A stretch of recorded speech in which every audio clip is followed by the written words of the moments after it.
Pakistan's largest province, Baluchistan, may not mean much to many people, but among the experts, it's known as a sectarian terrorism hotbed, and some U.S. lawmakers are even calling for its independence. Archie's Gaina Chichikan explains the region and its importance. Baluchistan. You may have never heard of it, or maybe caught a glimpse of it in a Hollywood blockbuster, but the place is a hot destination for intelligence services from around the globe. Looking at its location, it's part of Pakistan, bordering Afghanistan and Iran. You may think, well, no surprise, dangerous place. But apart from being a dangerous place, Baluchistan is of big geopolitical importance, where major world powers have interests. Baluchistan is sitting at the crossroads of oil and gas pipelines coming from Central Asia, Iran, and elsewhere.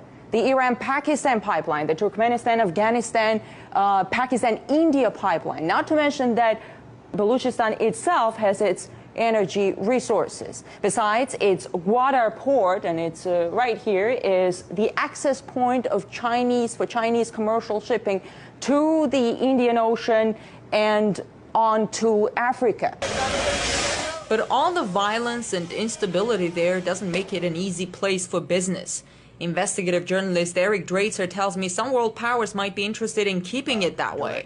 First of all, we have various indigenous terrorist organizations that operate inside of Balochistan, the Baloch Liberation Army, Jundallah, the Baloch Republican Army, Lashkar-e-Taiba, just to name a few. Jundallah is an organization that for decades has been focused on destabilization of Iran. Now, the confluence of these various terrorist organizations, of course, is not coincidental. This has a direct relation to the interests of the United States and the Western powers vis-a-vis blocking the Chinese, destabilizing Pakistan, and part of waging their covert war against Iran in hopes of not just encircling that country, but to collapse it from outside. The U.S. government denies having any connection with Jundallah and Baluch terrorist organizations.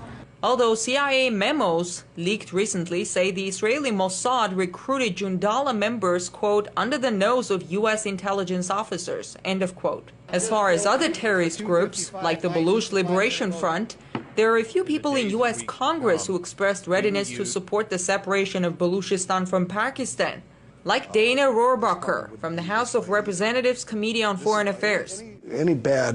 Anything that's coming up right now that the Pakistanis don't like about our attitude is being caused by actions taken by their government. As far as who could benefit from instability in Baluchistan, most experts say it's extremists of all kinds. Mainly Al-Qaeda and its affiliates, and as well as the Taliban. They certainly have an interest in maintaining instability. But some also see Baluchistan as a key square on the geopolitical chessboard.